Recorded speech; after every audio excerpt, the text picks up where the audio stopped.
Are you ready to explore the unknown?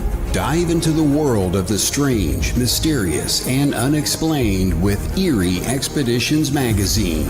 Each issue is packed with spine-tingling tales, cutting-edge paranormal investigations, and exclusive insights into hauntings, cryptids, UFOs, and more.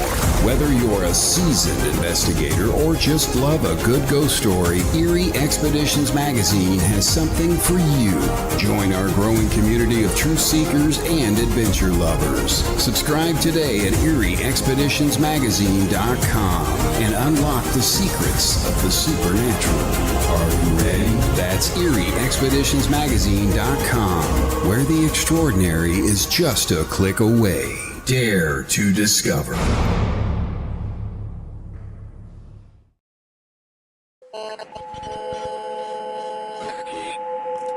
What's out there?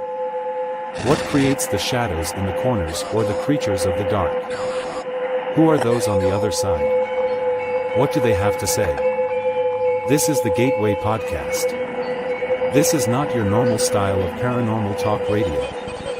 Brought to you live from United Public Radio Network, 107.7 FM New Orleans.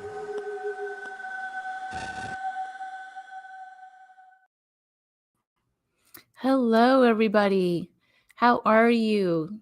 This is C.L. Thomas, your host. Welcome to the Gateway, broadcast live from United Public Radio Network, 107.7 FM New Orleans. Hello from San Francisco. I want to give a special shout out tonight to Sean Kelly, the host of Into the Night. That's the show that comes on right before mine. He also airs on Sundays as well, Sunday evenings, I believe, around maybe 6 o'clock or is it 5 o'clock on the Pacific time. I hope everyone is doing well. The weather here in San Fran is cold and rainy. And yes, I am not from San Francisco. I'm a long ways away. Normally I'm from Las Vegas, but here I am. I'm in this part of the country and I really don't know a whole lot about San Francisco. I do have a trip coming up to Alcatraz later this week and a few other haunted spots around town. I am going to visit the waterfront too. But for those listening, if you know anywhere in San Francisco that's haunted, let me know because I'm looking for places to go while I'm here. So those that have listened to me over the past few months know that I often talk about the idea that we are more than our physical body. And it's an idea that I got from studying the works of Robert Monroe and his whole series with the Gateway and what he was doing in the 70s. And actually the show is named after what his work. So what does that mean when it comes to the paranormal world or in magic in general? My guest tonight has researched a lot into Necronetics in the dark depths of the occult to shed light on ancient rituals. So tonight we are going to jump into some big rabbit holes on the power of Necronetics intentions and the great I am. So without further ado, I welcome Nathaniel Gillis. Nathan, welcome to the show. Thank you for having me. It's great to be with you, and I'm excited to talk about the research. So, hey, listen, do you go by Nathaniel or Nathan? I forgot to ask you before coming on. Nathaniel's fine. It's either or, but I prefer Nathaniel. Okay, Nathaniel. For the topic tonight, before we get into that, how did you get into the paranormal? So it was thrusted upon me at a young age. I was 8 years old when my parents moved into a haunted house, and I experienced a lot of manifestation there. So I saw full-bodied apparition, shadow figures, disembodied voices, and that was kind of my introduction to the paranormal field. Since then, I mean, I'm 36 now, not to, wrap myself out here, but I'm no spring chicken, unfortunately. So since my 8-year-old experience, I've been diving headfirst into what it was I encountered, wondering if I was alone in that, and if I wasn't alone, what exactly all this represents to us, the species. But that's how I got into the field. It was just an immediate experience, and that was instrumental. And so that's what I experienced, and that's why I'm here. So when it comes to Necronetics, what is that exactly? So It's a combination of necromancy and genetics. Through first of all, let me kind of back up and say that it's an intersection between necromancy and genetics. It's my attempt to understand how death, consciousness, and what I've considered biological inheritance, how all of that plays a role in hybridism, the missing fetus syndrome, possession and pregnancy throughout history. And so some of the case studies I've personally worked on has led me to believe that there is a species of practitioners right now on the earth that is self-replicating by virtues of insemination and implantation. And that's hopefully that's what it is. I'm still like right now I'm still working for a contextual framework, trying to simplify it right into just one sentence. But basically, it's the immersion of necromancy and genetics, because I believe that's what's going on. It's ritual magic and hybridism at the same time. So is this kind of like along the lines of when you create a topa, for instance, where you're just putting your intention and energy into a specific outcome? Yes. So my research early on was centered around incubi cases, right, throughout history. And that was always an entity that would appear to a woman in the image of a lover, a deceased husband, an ex-boyfriend. And so I started looking at the pathology that was present in those cases. That's when I realized that they weren't modern. This phenomenon goes back centuries, even to antiquity. And so when I kind of zoomed into these cases, I realized that they all shared a common pathology. And that was that it wasn't purely attraction or a physical appreciation of beauty that these entities had. It was quite literally the phenomenon stalking the victim, monitoring their fertility, and trying to inseminate them with a fetus. And so that's what kind of got me into this research. And I realize it's a niche field, but I think it's meaningful if we're going to understand hybridism, the hybrid program right now in ufology, as it pertains to history. We can go into so many directions with this conversation, from like Rosemary's Baby to, it's vast. When you look at it from the groundwork, though, of say ancient history, where you had the idea like from biblical times where the angels came down and they reproduced with humans at some point, or so they believe. And I forget the terminology for that. There's a term that they created. Nephilim, Rephaim, the whole lore there. You're right, and it's not a modern phenomenon. It's quite an ancient presence. And the funny thing is that we can exchange terminologies, put on new titles and terms, but the phenomenology remains the same. It has not changed. They're constantly doing the same things with the same people in the same ways. And that's why, again, I believe that ufology has kind of hijacked hybridism. And, well, it's ours now, and it's really not.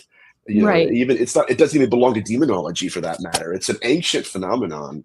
And I think that it's beneficial to look at hybridism retroactively through an ancient lens to give us perhaps the proper context to what we're witnessing right now in ufology. But so that's what necronetics is. My study as research has led me to believe that at least some of these beings are practitioners, and there's reasons for that I can get into real quick. Number one of the main arguments in demonology was, how can a spirit leave secretions on an experiencer?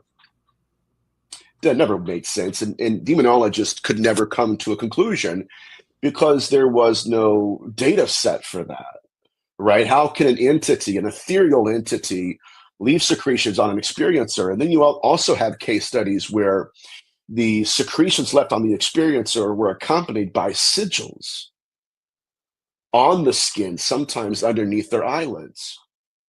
And so when you have priests that are going into homes within an hour of the phenomenon manifesting, you had certain pathologies present in these case studies. And it was like, okay, what's really going on here? And so that's when I realized that if these entities are possessing secretions and excretions, then that leads me to believe they must have bodies. And if they have bodies, why is it, right? Why is it that there are accompanying sigils? So that's when I realized that at least some hybridism is the byproduct of ritual magic, self-replication, and a species of practitioner present who were employing their own sigils in order to facilitate the ritual they were performing. So this gets very dark very quickly. It's not my intention. I mean, honestly, it's not. It's just that's what Necronetics is. And that's kind of the foundation of my research. I kind of want to get into the dark side a little bit, to be honest with you. And it's because, people really, honestly, people really don't talk about that very often. When it comes to ritual magic, they kind of skirt over that. And, they talk about the Wiccan, whatever. But then you have people like Aleister Crowley, who was trying to tap into so many different things.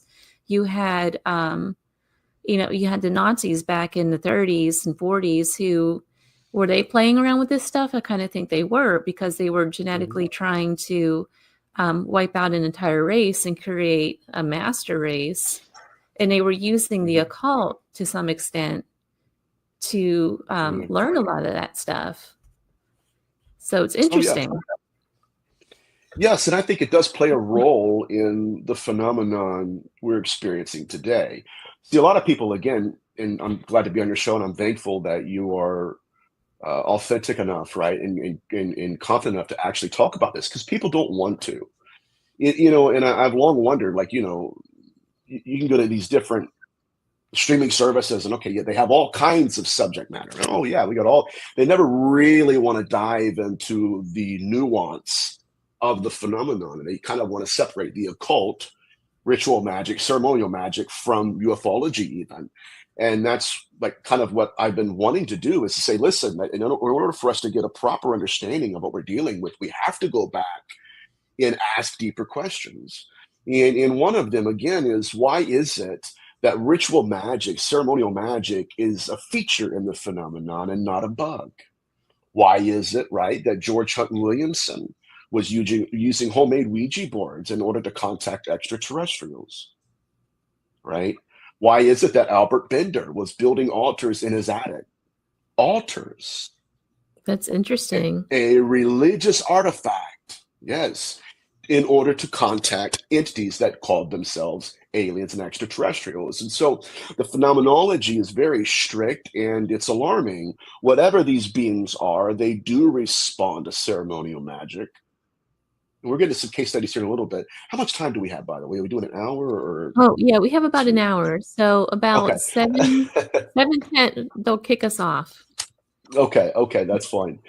So why is it that we have all of these accompanying religious artifacts present, and they're supposed to be extraterrestrial? George Hunt Williamson was channeling aliens when multiple voices came out of his mouth at the very same time. I had a case study like that. It was a murder case, and the murderer, in the middle of the act, her mouth was not moving, but a voice was coming out of her. Different gender. Fascinating. So my point being is that when we look at the phenomenology here, long before they were extraterrestrials, we knew them as spirits, and they were incarnating by virtue of seances, Ouija boards, channeling, the whole lot. And so what I'm looking at now is that there is a behavioral pattern that wants to kind of shift through all of the other older archetypes, but it wants all of the same religious artifacts.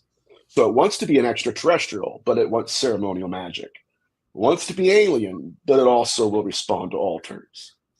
So what this leads me to believe is that we're dealing with a primeval intelligence that is weaponizing various archetypes in order to moderate our species and our behavior. So that's kind of where I'm at. Well, that's a concept too that's been going on forever too, But what is I'm trying to wrap my head around grouping the spirit world, like demons and that sort of thing, with aliens. Yeah, it's kind of hard. It is until you look at the behavioral patterns again. Hybridization did not originate in ufology. It never was extraterrestrial. Some of the very first cases of incubi were literally people that thought they were copulating with deceased lovers or deceased husbands. And so when you look at that pathology and you start to see that it not only was, the incarnation of the archetype of the deceased, it was literally leading to impregnation and pregnancies, to the extent that, again, they were collecting excretions. Like Father Sinistrari of Amina was a Franciscan priest, and he goes into these houses and he's talking to incubi victims, and he's noticing that they have sigils underneath their eyelids, on their skin. And then he's also collecting secretions on their bodies and on their clothes. Now, as a phenomenologist, what I do is I look at that and say, okay, what's the difference between that account and Betty Hill's abduction? When they tried to copulate with her and they found the same secretions on her dress. There is no difference. The only separation is one calls itself an alien, extraterrestrial. The other one appears as a deceased lover or an uncle or something weird. It's very strange stuff. My point, though, is the sexual pathology is the exact same thing. And it also has led to impregnation and what we consider to be the missing fetus syndrome. So my position currently is not that it's not binary. It's not that they're either aliens or demons. My position is that they're neither. That there's something else out there that's wearing both of these models as masks, in that in order to get to the true nature of the phenomenon, the pathology, I'm willing to scrap all the terms and all the titles and look at it like a forensic pathologist. Not that I am one, but like studying a serial killer. Sure, they have aliases, but they're the same rituals and the same phenomenon. So that's my perspective.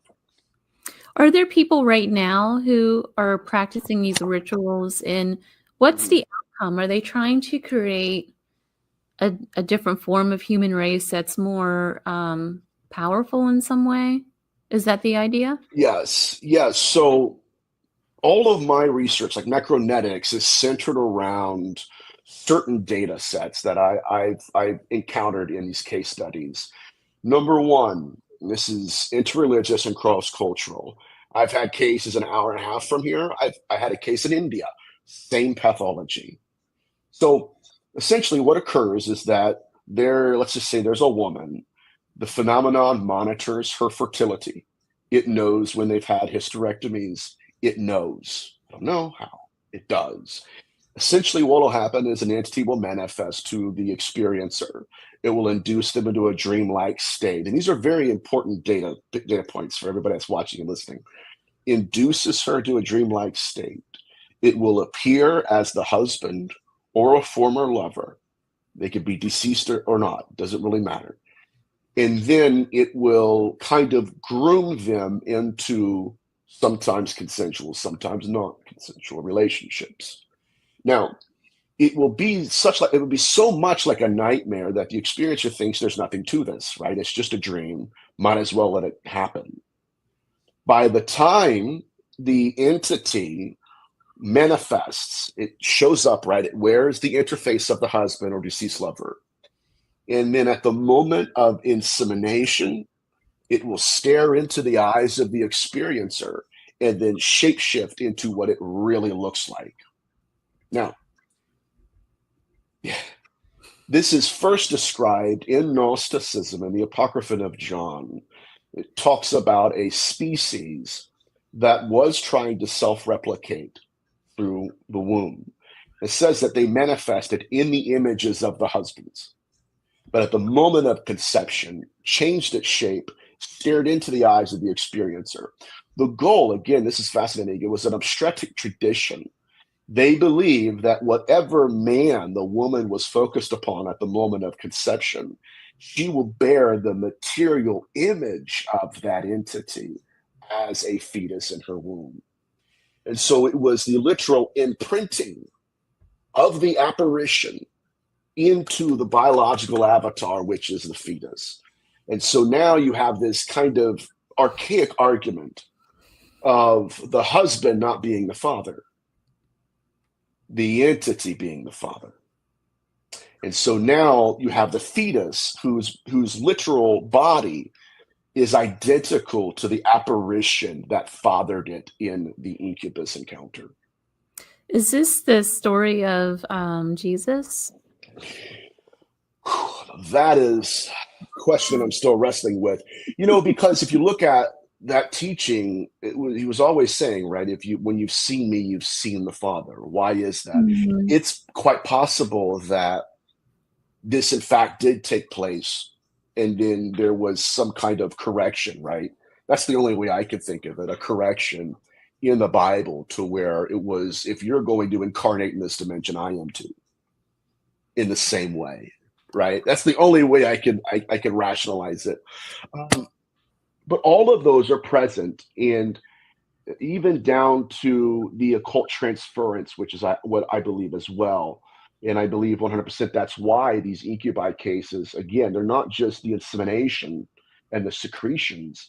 They're accompanied by ritual magic and evidence of a ceremony being performed to where the practitioner, the sorcerer themselves, they will transfer their consciousness from the one body into the body of the fetus in order to prolong their existence. So that is necronetics.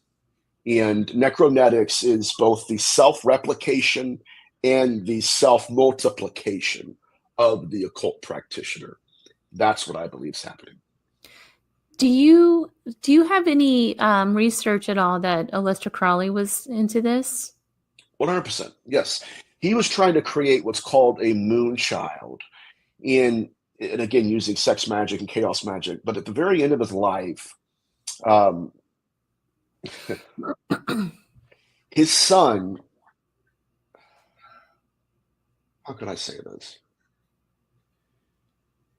He was trying to transfer his consciousness, and the individual that he was alleged to try to, I guess, he handed this individual something, and that's usually, it's called transference, where the practitioner's consciousness is tied to a metallic object or some other object, and it's handed to the individual they're trying to possess. And that's through the occult transference, that individual is now invaded by memories that don't belong to their personal experience. Well, the person that he handed the object to went in, and then Aleister Crowley died. That individual went on to become schizophrenic. It's interesting.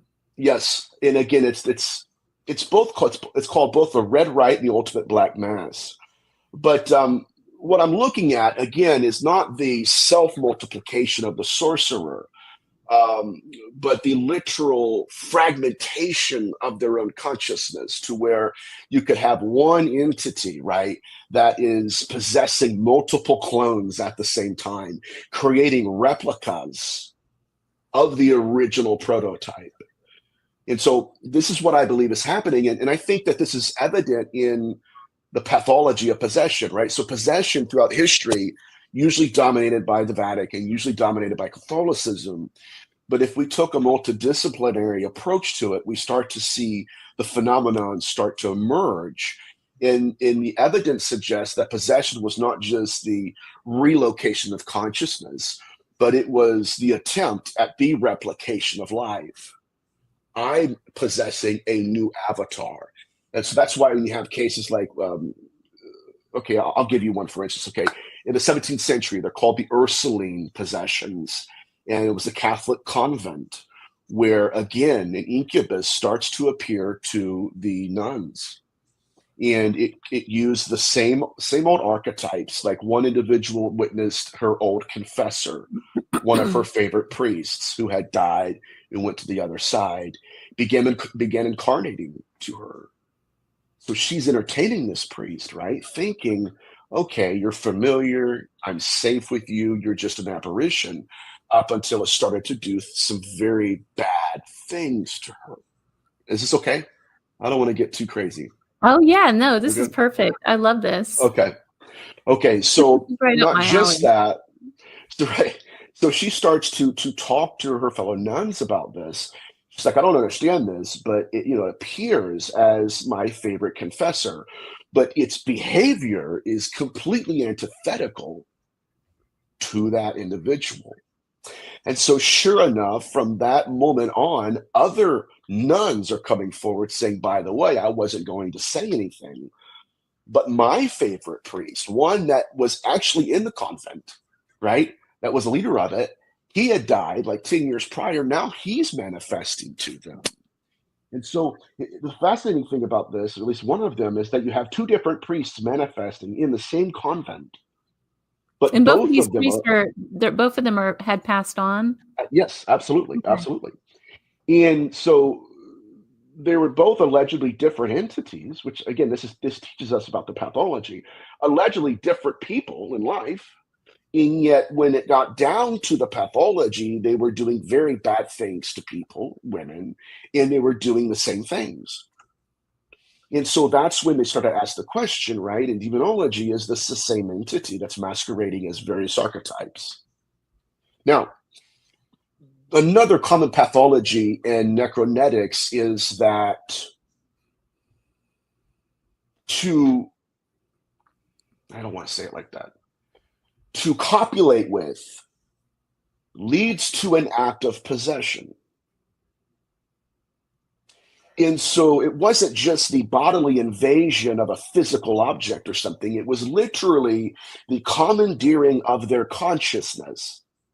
And so this is why early demonologists, they constantly wrestled with, okay, were these beings in love with women, or right? Was there some kind of beauty that entrapped them, and they were just, it was weird. They asked very strange questions. But these cases they don't make me think that it's beauty they're captured by. It was fertility. It was fertility.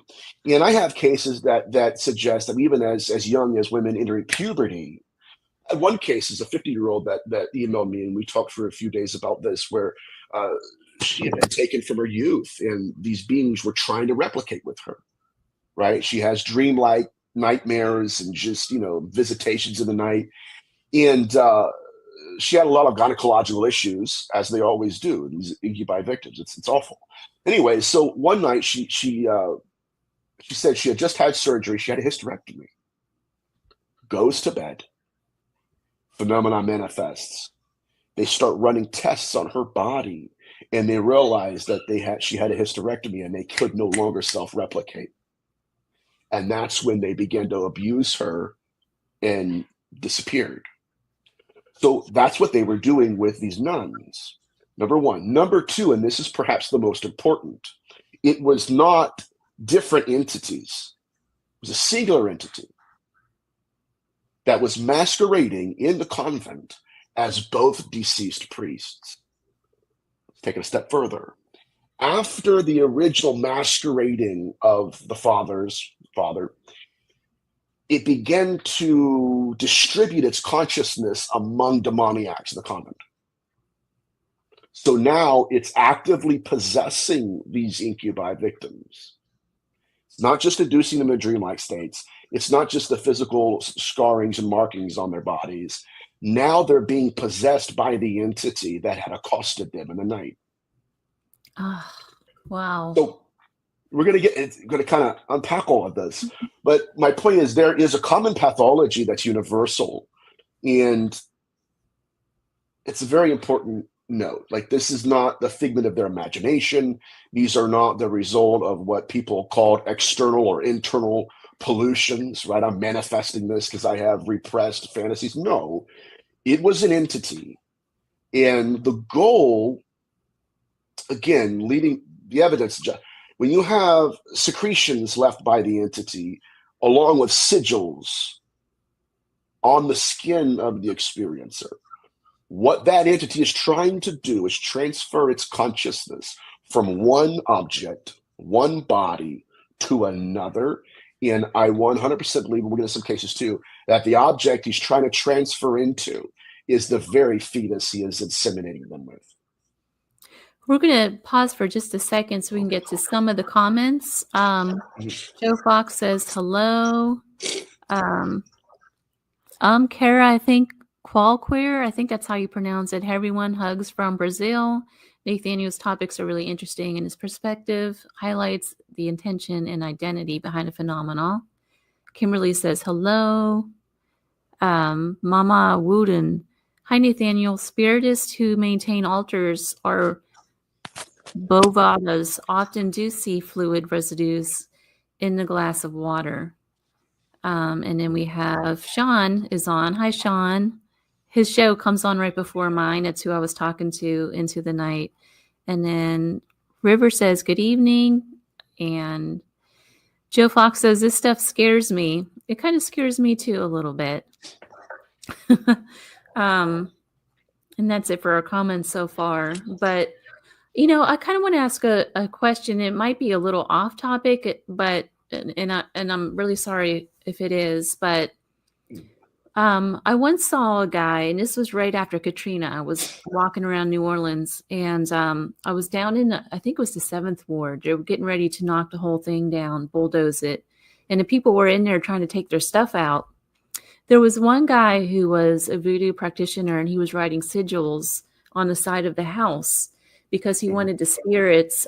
He said he was trying to create a doorway for the spirits to exit the house and follow him back to his new home. So with that said, when these entities are putting sigils on the body, they're in a sense creating like a gateway sort of thing. Yes. Yes. So some of the earliest Mesopotamian texts, they were exorcistic texts. And so essentially the sigil was designed to do one of two things: to lock something in or to lock something out. So that's really what it is. But okay, I'm going to say this because I have a lot of people that follow my work and they get mad because I say the same thing. Like, well, they're my case studies, right? I'm not just going to make up more case studies I never had, right? Anyway, so I'm going to go ahead for the people that are new to my research. The evidence that I'm collecting now suggests that at least some of the aliens or extraterrestrials are also practitioners. Some of the sigils that we're finding on abductees are the same sigils we're finding on demoniacs. Now, again, people need to understand what I'm saying. I'm not suggesting they're demonic or that they're alien. I believe that we're dealing with something much deeper, much darker, something that's, I call the proto-intelligence, that's hiding beyond archetypes, manipulating our species. But the fact remains that whatever species we're dealing with transcends modern occultism. You know, I worked with the remote viewer Sun, and please don't, people are going to watch this, like, you always told this story 1,000 times. I know, but everybody's new here. So here's what I mean. Heard the story, so. Okay, so I did a lecture one night on skin anomalies and scarifications on experiencers and how it correlates with demoniacs. Got an email from an individual who said that his father was a famous remote viewer, and that his father would go in and out of his body and meet his guides, and they would give him insights and prophecies. Anyways, he said one night his father went into a session, and when his father got back into his body, he's now stumbling down the stairs. He's crying uncontrollably. He's clutching his chest, and he's inconsolable. Well, as they're talking to him, he collapses, has a massive heart attack. The EMS arrives. They're, pumping and trying to revive him. They're getting, well, when they're taking his shirt off, from underneath his skin, hieroglyphics in amulets began to move from underneath the skin to the surface. Sigils. One was the Star of David, the next one was a cross, and then there was, at one time, this happened multiple times in his sessions, at one time was an overarching Egyptian hieroglyphic. So they asked him, once they got him calmed down at the hospital, they asked him what happened. He said, well, he goes, I went into my regular session. He says, now, this is supposed to be just him with his guides, but it sounds like an abduction. He says he leaves his body like he always does, but now he goes to a different location than usual. Now he's in a metallic room. There's a metallic bench, a metallic table, and that he's flanked on the right and left sides by entities. And he said, at first blush, I believe them to be my guides who've always been there for me. They're the ones giving me the prophecies. they're why I'm there. He said, but when I start to look around and observe my environment, so I realized that something was very much off, and that these seem to be imposters mimicking my guides. So that's when he realized, I've got to leave. Somehow I've got to get out of here as soon as I can. He said that when he realized that, they did too. And that's when they shapeshifted into something inhuman. He's slammed back into his body, and now he has burning sensations from underneath his skin to the surface. Now, these are sigils. Now, to go even deeper, and this is why, again, the pathology does not match that of the demonic, because demons don't have sigils. They don't use sigils in order. No, practitioners use sigils as pictorial signatures of the demonic, but demons don't carve sigils into people. The fundamental flaw in the model of the demonic. So when I started realizing that, I started thinking, why is it, right, that it's not just sigils, but even incubi victims have sigils. And I'm working on a case now that it's one of Dr. Carla Turner's experiencers. It's actually her son, where this woman was abducted by alleged aliens. But when she's returned, the next morning she's covered from head to toe in sigils. The same burning sensation, to the point where this individual told me they had to take her to the ER, and the doctor said, well, I've never seen these before. They would have wrapped her up in a heated blanket because the burning hurt too much. And then miraculously, the same sigils that arrived out of nowhere would disappear all at once in 3 days. So they disappear from your body, the sigils. Right. Whatever we're dealing with transcends both models, right? Extraterrestrial and the demonic. It's something, and this is just my perspective, it's another species of practitioner, of the adept, that exist. And I think the reason they're controlling the narrative, and the reason they're wanting, right, the same altars, but now they're extraterrestrials, is because they're trying to cover their tracks. A lot of this is deeply rooted in ritual and ceremonial magic, and they don't want us to understand that. It's wow.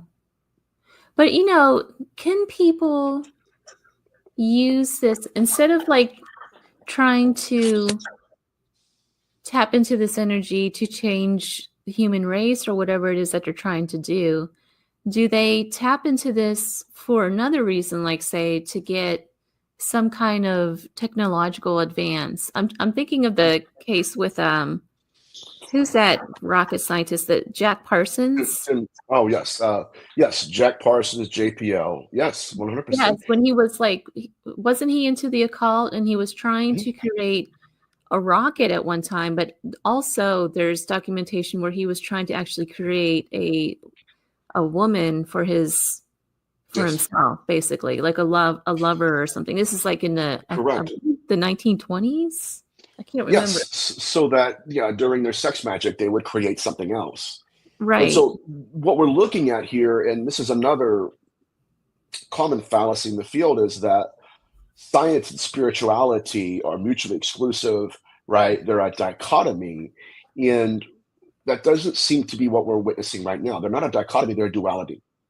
And right now, even like Tim Taylor and other people right now in the scientific community and the aerospace community, their model of the phenomenon is literally built in performing rituals in order to get technology. And that's what Jack Parsons did. And he actually did create a rocket from that, or so he says. Absolutely. Absolutely. I lived 10 minutes away from Wright Pat Air Force Base.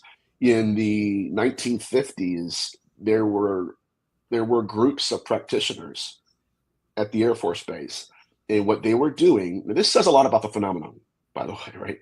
What they were doing is they were building altars, they were performing esoteric rituals, and the phenomenon, as a result, as a secondary consequence to the ceremony being performed, it would partially manifest and materialize technology, blueprints. And then our scientists would, you have an engineer? Come here, come here. What is that? What am I looking at? And they would draw blueprints, right? Take photographs of whatever they were seeing, and then go back and try to reverse engineer what the phenomenon was giving them.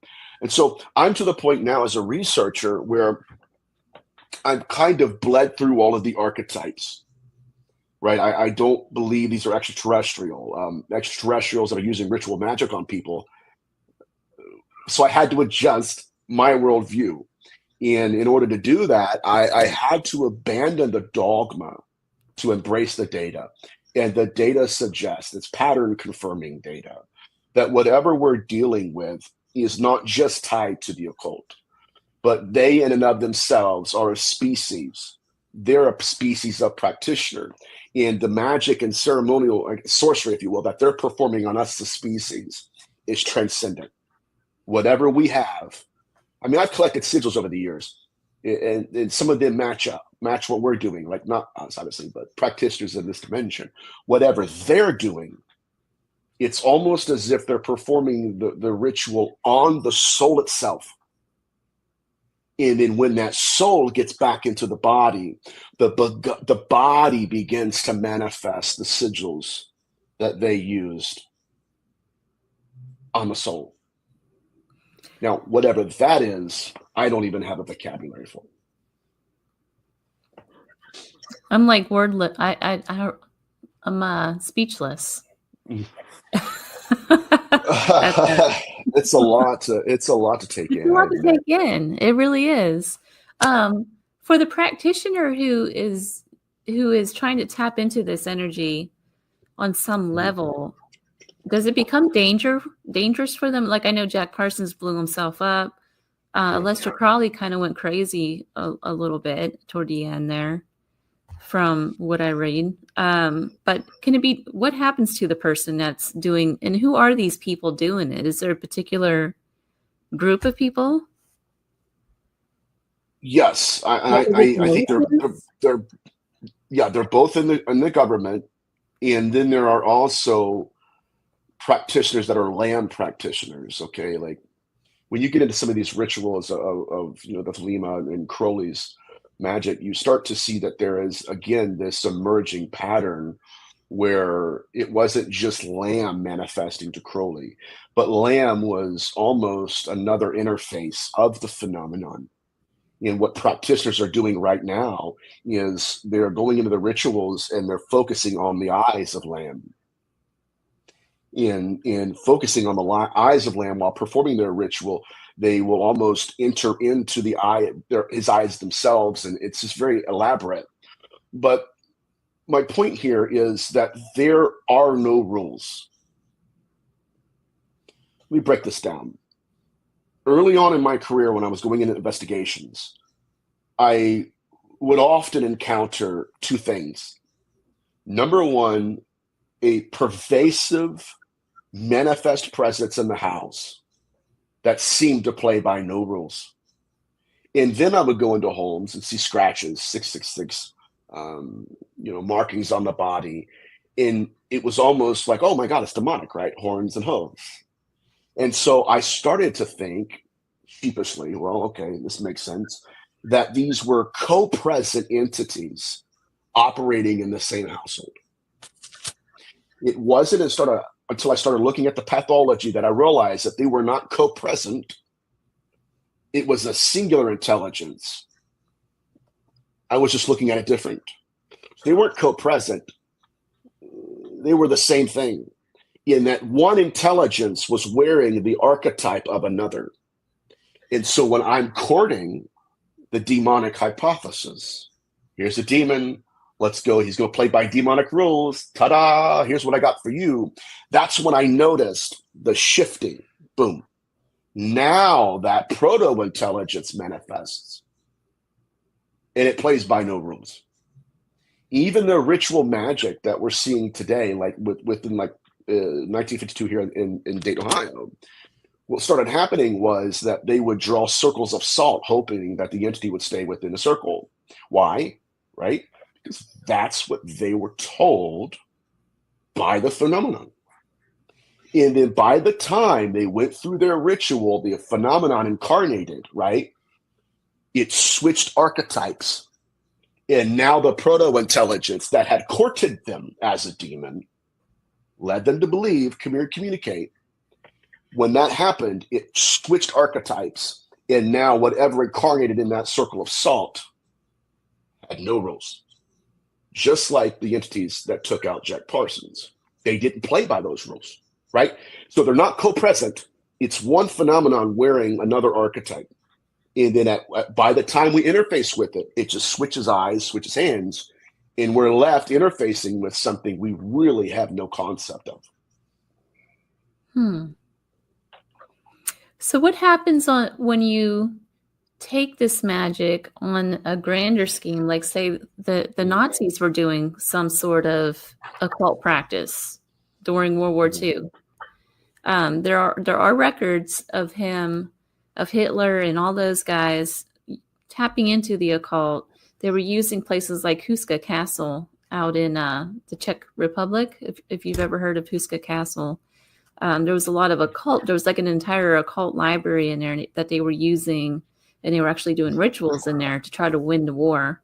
But when you take it to that grand of, like just between a few people is one thing, there's the old adage that there's power when 3 people pray or something like that, or do magic together. But when you have like an entire army of people tapping into this, what happens? It would depend. It would depend if they're all practitioners or if they're being led by practitioners. But they would be given essentially technology that would transcend the scientific method, stuff that doesn't even make sense, But my fear in all this is that the historical record is replete over and over again with the phenomenon courting the practitioner. Do you want power? Yes. Right? Do you want transcendence? Oh, you're super special. That's what they would tell me. Oh, you're super special, right? Oh, yeah, we love you. We think you're the best. And then it would like quite literally sometimes abduct people and give an entire theatrical performance to where like they would believe they're on the side of a mountain or they're in another geographical location, and they're believing they're interfacing with a deceased loved one, an ex-husband, right? Or a demon for that matter. And by the time they understood what was going on, the phenomenon would lift its influence, right? And it was almost like somebody coming out of a stupor. They're looking around, rubbing the cobwebs out of their eyes. What's going on? They're not where they thought they were. They're not who they thought they were with. And they were being poked and prodded by metallic objects. By the way, if everybody wants to understand the real deeper pathology here, these were not even men sometimes. They were in the shape of men, if you know what I mean, but they were metallic objects. And so this is what I'm saying. This is back in the Middle Ages. This is what I'm saying when the evidence says that the spirituality and technology are not separate. They're the same. And whatever we're dealing with seems to be a species of practitioners that are not just impregnating with the fetus, but they're using technology as well to help implant their consciousness into it. So it would be a more evolved artificial intelligence. It would be a more evolved biological avatar, something that transcends all known models as it sets right now. Do you see AI as becoming a part of this? Yes. I think that it's possible that we are creating their Trojan horse. And it's the illusion of free will that disturbs me. A lot of the downloads that's spearheading the artificial intelligence, I believe, is the phenomenon. I think it's very difficult to commandeer the avatar of a human being. You're dealing with you're dealing with free will, right? You have to convince the person that it's their thoughts and not your own, right? And that's difficult. Right. Now, if I could create a robot or something, it's a lot easier to hack the technology than it is to hijack the human. A while ago, I had a case study. It was an incubus case, but the husband had challenged it, right? He's like, how can I fight what I cannot see? He was a veteran. He's trying to challenge the entity. Well, he told me that one day he was making dinner and he had his cell phone, it was an Apple iPhone, laying on the nightstand or the table or something. And he says, somebody calls him from an unknown number. He's like, okay, I'll get to it when I'm done. He's washed his hands and everything. He looks over, someone opens the phone, unlocks it. He said, I'm watching in real time. He said, then someone pushes the speakerphone button. And he said, by that time, he said, I realized, oh my God, this is not natural. Something's going on.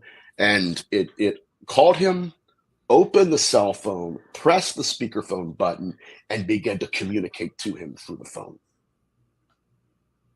So I believe, again, that artificial intelligence could very well be us, through the illusion of free will, creating the Trojan horse to which they could incarnate into our world without having to deal with free will and us saying, hey, listen, these aren't my thoughts.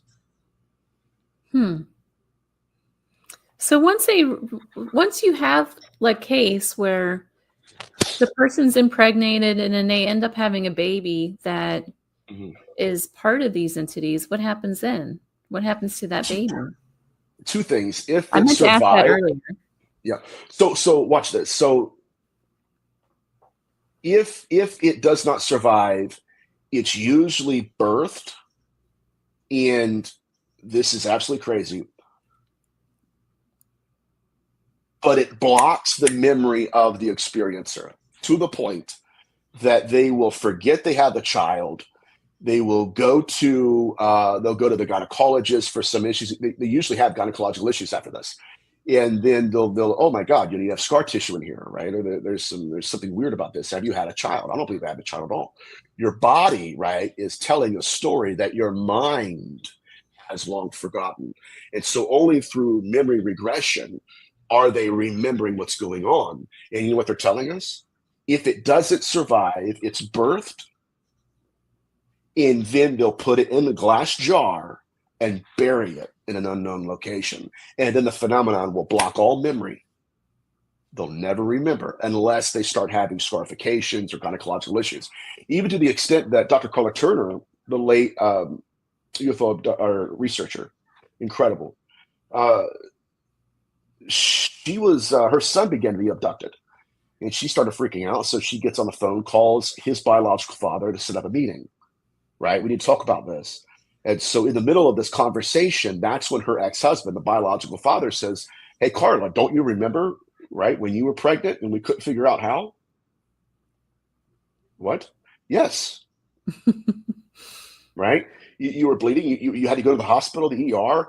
And she's thinking to herself, there's no way. And so she calls a friend. Absolutely. You were terrified. Terrified. Yes, she had. Yeah, it gets really crazy. So outside, if it is a viable fetus, let's move into the 16th century, and I guess I'll end it. In the 16th century, the sexual pathology evolved. Okay, it started to be more emergent, and we saw a clear delineation. It was not just copulation; it turned into possession. In the 16th century, now we start to see how the phenomenon formulated its pathology. These cases involve the same victimology, all of it. These people thought that they were going out to contact deceased ancestors. So they're out in graveyards. This is called the Gilgal movement in Safdi, Israel. They're going out in graveyards. They're meeting together in all basements, all of this. They thought that, okay, if we could communicate with the other, perhaps their deceased ancestors or ascended masters, maybe they could give us insight into the afterlife. Well, soon enough, the entities they thought they were conjuring begin to manifest to them in their dreams. That's where we get the dream demon, incubus, all of it. Now, same pathology erupted. It was not just the copulation. Now they're possessed by an entity. They're having nightmares. They're having language preferences, memories, right? Where the entity is literally fragmenting his consciousness into the host. So she's thinking, I don't know why I have memories from France. I've never been there, right? I don't know why I know this language. It's not mine. It's the entity. And so from that point on, the phenomenon evolved into the clearest, most loose end tying, if forget my grammar there, pathology. And that was that possession led to pregnancy. Now they're going to their priests and they're showing. The priests, they would perform the Lavouche method on the wrists. They felt 2 heartbeats in the same body, 2 pulses in the same body, which when I know people are going to say, well, I've heard this before from you, Nathaniel. Okay, that's fine. Others haven't. And this show's about necronetics. So, because they come to me all the time, like, well, we heard that the other day. I'm like, well, okay, sorry. But it led them to the question that I think dominates and punctuates all of hybridism, even right now. And that was this: were they pregnant by the entity or were they pregnant with him? That's a good question. I believe they were pregnant with him. And I mean, wouldn't that mean though that you have to invite that entity in, right? Sometimes so, sometimes not. You know, it's sometimes not. So when your average investigators, paranormal investigators, that's what they do. They go out. I just did that this past weekend. You go out to a cemetery, see what you get. Are you opening yourself up to this kind of? Are you opening yourself up to being vulnerable in some way? Yes. Or do you have to have like a practitioner that is? What am I trying to ask? Well, I believe, yes, that you are opening yourself up. Number one, we become co-creators with the archetype it manifests as. Again, not right? It's the phenomenon, wearing the mask of something. Oh, it's Darren Edna, right? With this case study, the one I mentioned earlier, it's the convent of nuns. It's the deceased priests. Of course it is. And so what happens, and then I know good friends in Rhode Island this happened to, where they're just innocently enough going to a graveyard trying to communicate what's going on out there. And then when they got home, something had hijacked.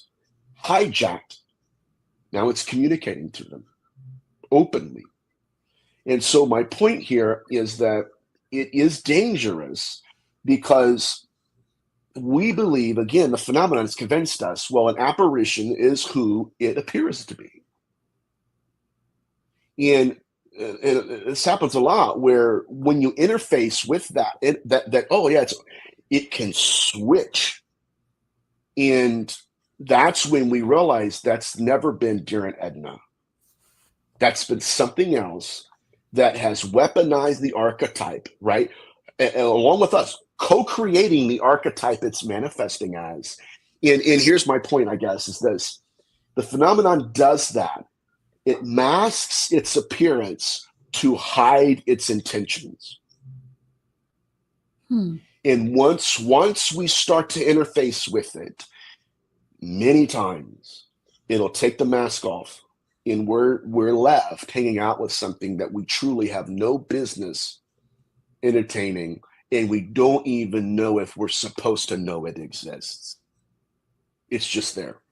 So I do believe it's dangerous because these things don't play by rules. Is that where the idea of attachments come from? Yes, absolutely. There's so many more questions, but we're at the bottom of the hour already. You can go in so many different directions with this. I'm going to have you back on the show at some point. Thank you. I would gladly rejoin you. Thank you for having me on. Thank you for being a part of the show. Are you working on any projects right now that you want the audience to know about? Right now, I'm still structuring a contextual framework for Necronetics, and line by line, precept upon precept, just kind of building this framework out to where I can go deeper with it. There is a project that I'll be in about 6 months, but I can't get too deep, and I can't really tell you guys. Other than that, I'm just writing and doing research. But if you guys want to follow me, I'm on Instagram. You guys can link up with me there. If you're interested in more of my research, go to my YouTube page. In my playlists, there's all of my guest appearances. I think I'm up to like 150 just on YouTube alone. That's a lot. Well, Nathaniel, it was such an interesting topic, and there's just so many more questions. Like, what happens with the energy that you tap into? Like, again, not to keep referring to Aleister Crowley, but he's like one of the best examples that I know of on this level. Mm-hmm. The house he was practicing in harbored so much energy that even Led Zeppelin, when they bought the house, they supposedly channeled an entire album from that leftover energy in that house. Do you know what I'm talking about? Yes. It was said, here's some context that'll freak people out. It was said that even in daylight, he would have to light candles because in his rituals, the darkness would blot out the sunlight. It's just so interesting. That's crazy, right? It's like, oh my God, it's light out. Not really. It's dark in here. We got to light the candles. That would be my number one cue to just get out ASAP, you know, like, not for me, guys. I'm going to Buffalo Wild Wings. Right? Like, you know? Nathaniel, it's been a pleasure getting to know you and to talk to you, and I'm definitely going to have you back on. Thank you. You guys have a great evening.